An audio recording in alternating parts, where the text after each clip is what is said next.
ప్రభుత్వ ఉద్యోగుల హెల్త్ కార్డ్‌కి సంబంధించి మనతో మాట్లాడడానికి సంఘ నాయకులు ఉన్నారు. మాట్లాడించే ప్రయత్నం చేద్దాం. అన్న ఏంటి ఇంకా కన్‌ఫ్యూషన్ అయితే కొంచెం కొనసాగుతున్నట్టు కనబడుతుంది హెల్త్ కార్డ్‌కి సంబంధించి.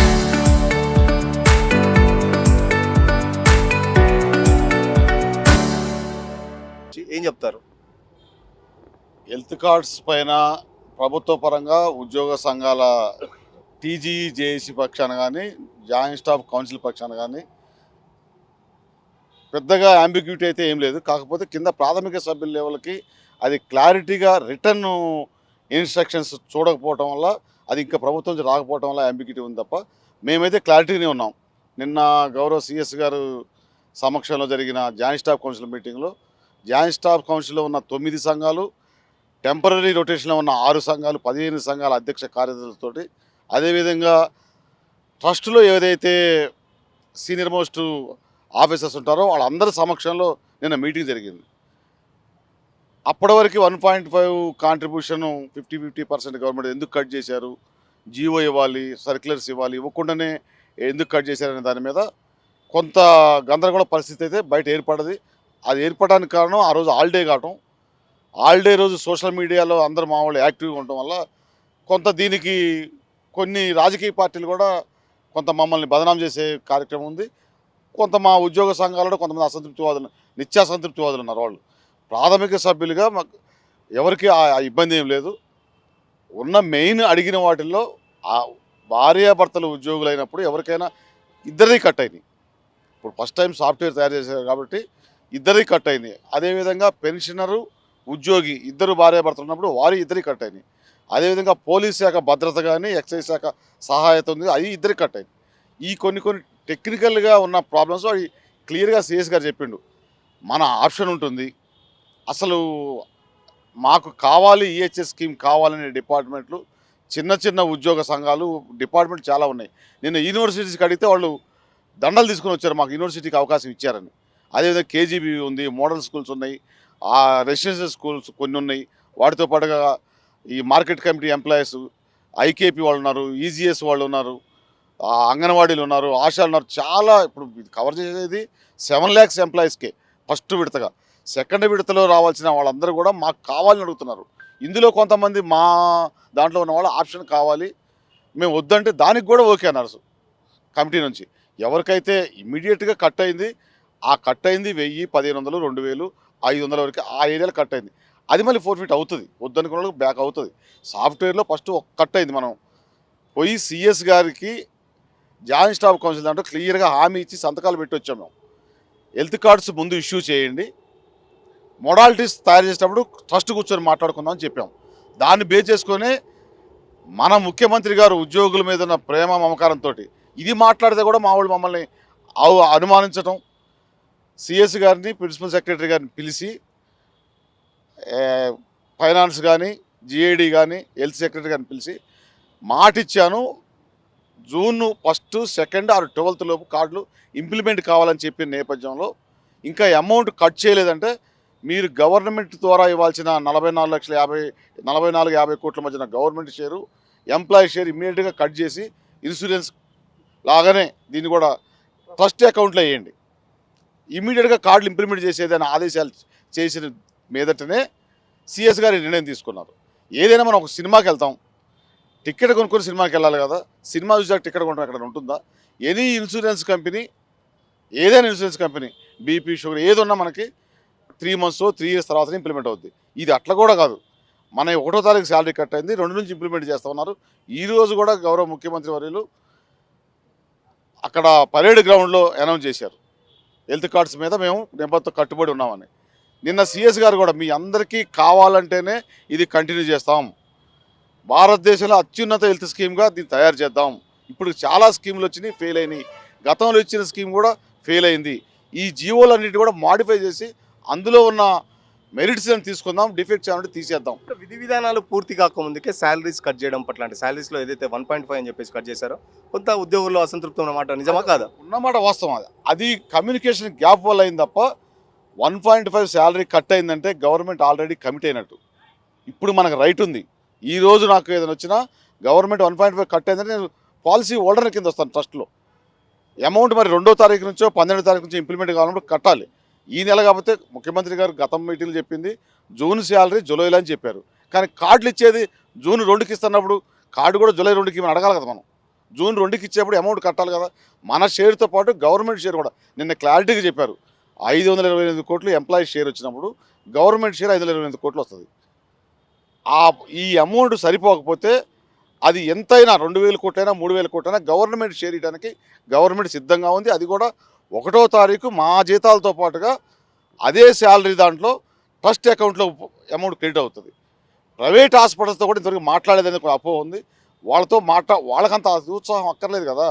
ప్రభుత్వం ఉద్యోగులకు సంబంధించింది ప్రైవేట్ హాస్పిటలా, కార్పొరేట్ హాస్పిటలా, లేదా గవర్నమెంట్ మెడికల్ కాలేజీలా, ఇది అనేది ప్రభుత్వం నిన్న చీఫ్ సెక్రటరీ గారు క్లియర్గా చెప్పిండు.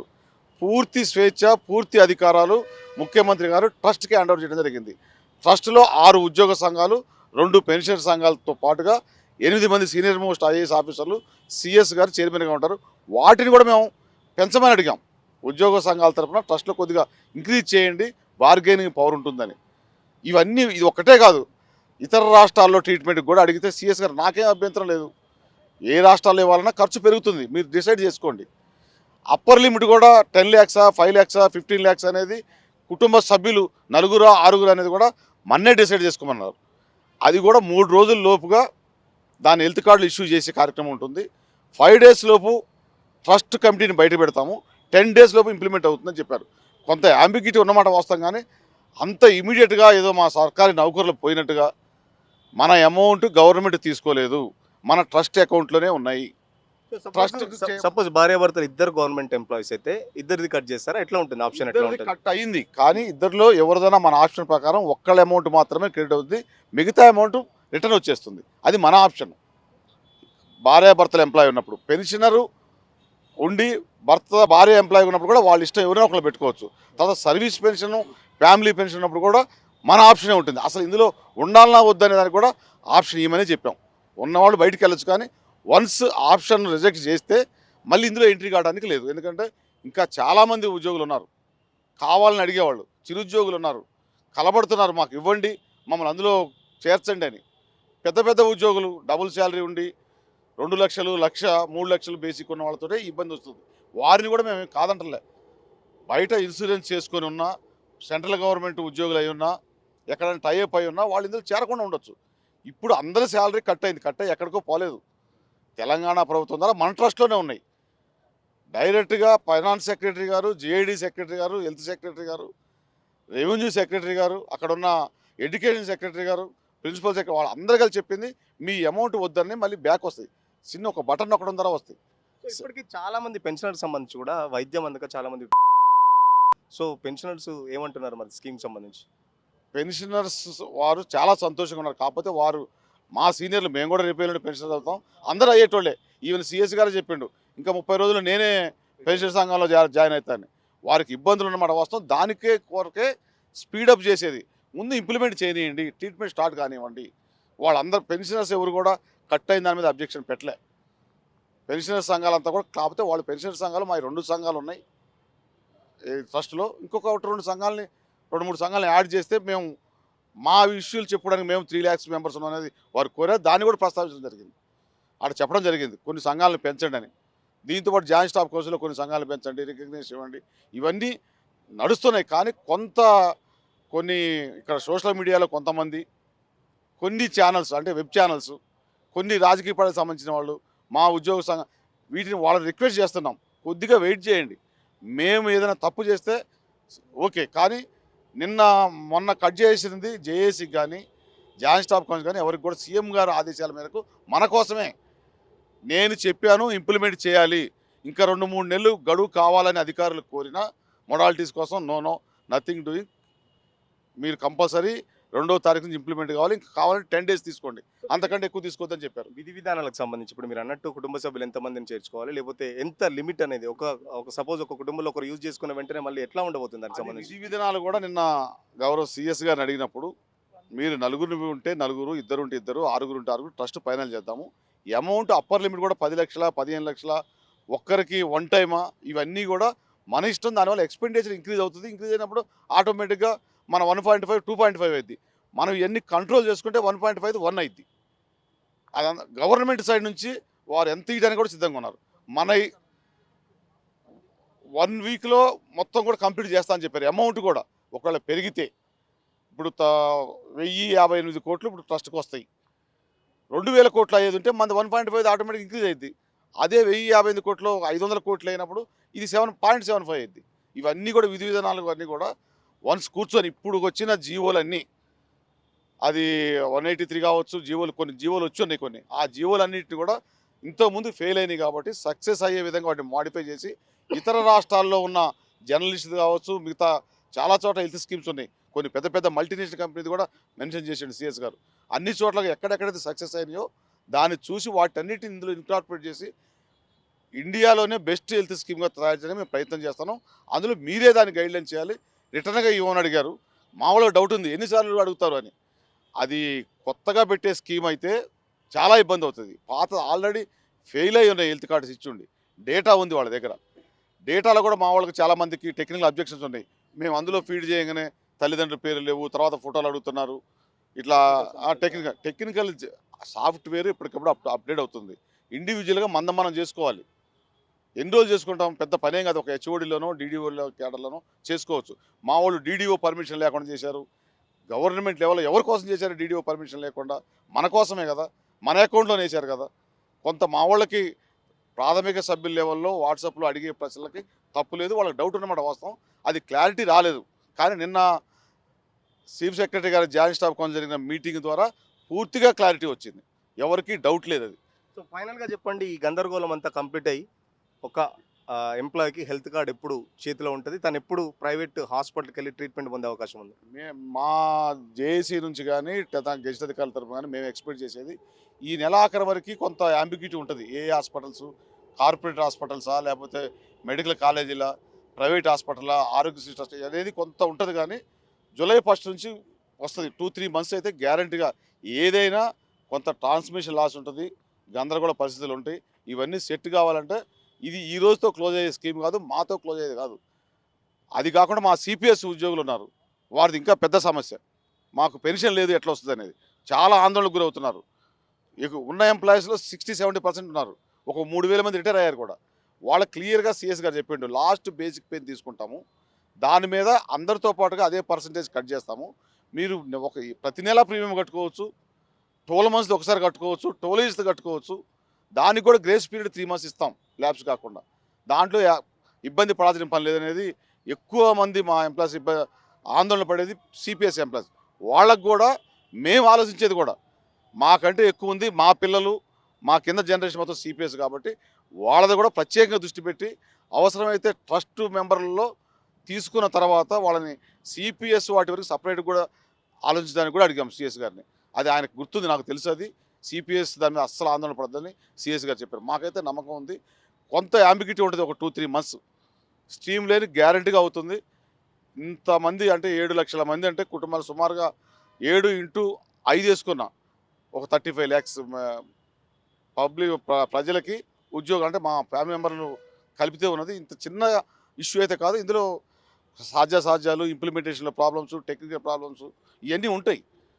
అది రావాల్సిన ఇన్స్ట్రక్షన్స్ కావచ్చు, లేకపోతే మొడాలిటీస్ కావచ్చు, ఇవన్నీ అది కూడా చెప్పారు. ఎప్పటికప్పుడు మనం ప్రతి 3 మంత్స్కి కూర్చొని ట్రస్ట్ ద్వారా మాడిఫై చేసుకుందాం.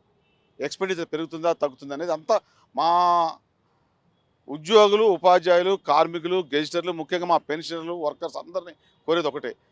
ఇది ఏ ఒక్కళ్ళదో కాదు, ఒక్కళ్ళకి సంబంధించి పోయి చాలామంది మీరే సీఎం గారితో మాట్లాడారు, కొల్లుడయ్యారు, ప్రభుత్వంతో కలిసిపోయారు, అట్లాంటిది ఏమీ లేదు. మన ఉద్యోగుల సమస్యల విషయంలో ముఖ్యమంత్రి గారు కంప్లీట్గా మమ్మల్నే పిలిచి మాట్లాడుతున్నారు. గౌరవ ఉప ముఖ్యమంత్రి గారు అయితే మధ్యలో నాకు చిన్న యాక్సిడెంట్ అయింది, ఈ హెల్త్ కార్డ్స్ పైన వాటిపైన పిలిపించి మాట్లాడారు. అంటే మేము అడగడం కూడా పిలిపించి మాట్లాడుతున్నారు.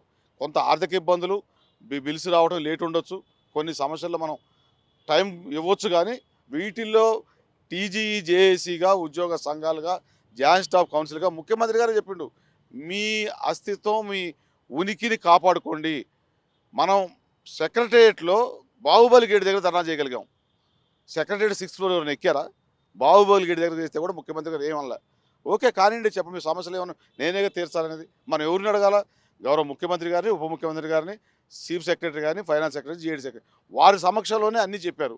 ఇంకా పోయి మేము కర్ణాటక సీఎస్ గారిని అడగాలనా, కర్ణాటక సీఎం గారిని అడగాలనా, లేకపోతే ఢిల్లీ సీఎం గారిని అడగాలనా, లేదంటే మహారాష్ట్ర పోవాలనా, లేకపోతే కొత్తగా తమిళనాడు, కేరళ పోవాలనా, వాళ్ళతో చెప్పిస్తున్నాం. సాధ్యమైనంత వరకు ప్రయత్నం చేస్తాం. లేని పక్షంలో మనం తెలంగాణ ఉద్యమంలో నేర్పిన మన ట్రైనింగ్ సెంటర్ ఎట్లాగూ ఉంది ఉద్యమ బాట, అది ఎట్లాగూ చేస్తాం. అది ఎవరైనా మా మా ఇప్పుడు మా ప్రభుత్వం, మా ముఖ్యమంత్రి గారు అంటున్నాం, మా ప్రజాపాలన అంటున్నాం. మాకు ఇబ్బంది పెట్టినప్పుడు నాయన మీద కలబడితే కలబడతాం, నాయన మీద కూడా గట్టిగా కలబడే రోజులు వస్తే కలబడతాం. మీరు చెప్పండి ఎట్లా ఉంది జబ్బులకు సంబంధించి ఏమైనా ఐడెంటిఫై చేస్తారా? పలానా ఈ జబ్బులకు చేయడం, లేకపోతే ఈ జబ్బులను రిజెక్ట్ చేయడం అట్లా ఏమైనా ఉందా? నా పేరు B Shyam, TGO state general సెక్రటరీని. చిన్నప్పుడు మనం స్కూల్లో చెప్పేవాళ్ళు ఆరోగ్యమే మహాభాగ్యం. సో ఈరోజు ఈ ఉద్యోగులు అనేది సమాజానికి దశ దిశను చూపించే వ్యక్తులు, ఎలివేటెడ్ వర్గాలు. మనము నా దృష్టిలో అయితే పర్సనల్గా నేను 40 సంవత్సరాలు అయిపోయింది నా సర్వీసు. ఈ రోజు వరకు హాస్పిటల్లో జాయిన్ కాలే. కానీ మన ఆరోగ్యం మన చేతుల్లోనే ఉంది. మనం హాస్పిటల్కి వెళ్ళాలా, ట్రీట్మెంట్ తీసుకోవాలా? నేను సడన్గా అమరావతి పోతే అక్కడ ఏమన్నా అయితే నేను హాస్పిటల్లో జాయిన్ కావాలా, నేను గద్వాలు పోతే అక్కడ కర్నూలులో జాయిన్ కావాలన్న ఆ మైండ్ సెట్ని నేను ఉద్యోగులకు అప్పీల్ చేస్తున్నా. దయచేసి మీరు నాకు ఏ రోగం రావద్దు, నేను చనిపోయేంత వరకు కూడా ఆరోగ్యంగానే ఉండాలా, నేను ట్యాబ్లెట్ వేసుకునే పరిస్థితి రావద్దు అనేది ఒక పాజిటివ్ దృక్పథంతో మీరు ఒకవేళ ఆలోచిస్తే ఖచ్చితంగా మీ లైఫ్ కూడా అట్లనే లీడ్ అవుతుంటుంది.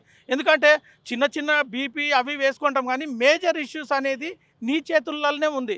కాబట్టి నేను ఉద్యోగులకు అప్పీల్ చేసేది ఏంటంటే, నాకు బైపాస్ సర్జరీ అయితే ఎట్లా, లేకుంటే నాకు కిడ్నీ ప్రాబ్లం అయితే ఎట్లా, నీ మైండ్ నువ్వు ట్రైన్ చేసుకోవాల్సిన అవసరం ఉంది. కాబట్టి నేను మరీ అప్పీల్ చేస్తున్నా.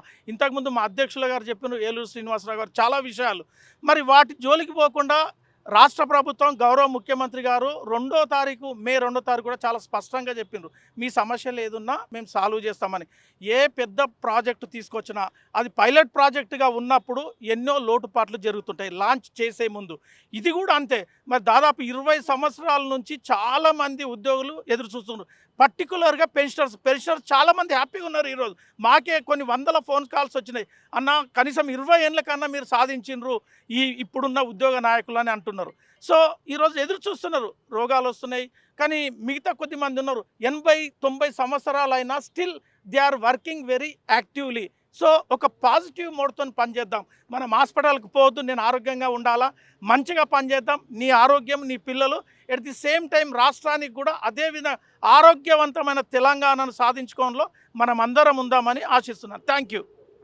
సో ఖచ్చితంగా ఒక గందరగోళం అయితే ఉంది. 3 నెలలలోపు హెల్త్ కార్డులు మొత్తం రాష్ట్ర ముఖ్యమంత్రి అటు ఉప ముఖ్యమంత్రి చెప్పారు. ఖచ్చితంగా 3 నెలలలోపు హెల్త్ కార్డులు వచ్చే విధంగా టీజీజేఏసీ అయితే పోరాటం చేస్తుంది. దానికి సంబంధించి ఉద్యోగులు ఎవరు ఆందోళన పడద్దు. విధి విధానాలు కూడా త్వరలోనే ఖరారు చేసుకొని ఖచ్చితంగా ఇటు 7 లక్షల ఉద్యోగులతో పాటు పెన్షన్లకు సంబంధించి ఉద్యోగస్తుల కుటుంబాలకు సంబంధించి దాదాపు 35 లక్షల మంది లబ్ధిదారులు అయితే ఉంటారు. సో దానికి సంబంధించి ప్రారంభంలో కొన్ని చిన్న టెక్నికల్ ఇష్యూస్ అవైతే ఉన్నాయి. అవన్నింటినీ అధిగమించి దాదాపు 3 నెలలు అయితే టార్గెట్ పెట్టుకున్నాం. 3 నెలల టార్గెట్ లోపే హెల్త్ కార్డులు అయితే ప్రతి ఒక్క ఉద్యోగికి వచ్చేలాగా కృషి చేస్తామని చెప్పేసి సంఘ నాయకులు చెప్తున్న పరిస్థితి. వీడియో జర్నలిస్ట్ సతీష్తో సురేష్, ఆర్టీవీ కోసం, హైదరాబాద్.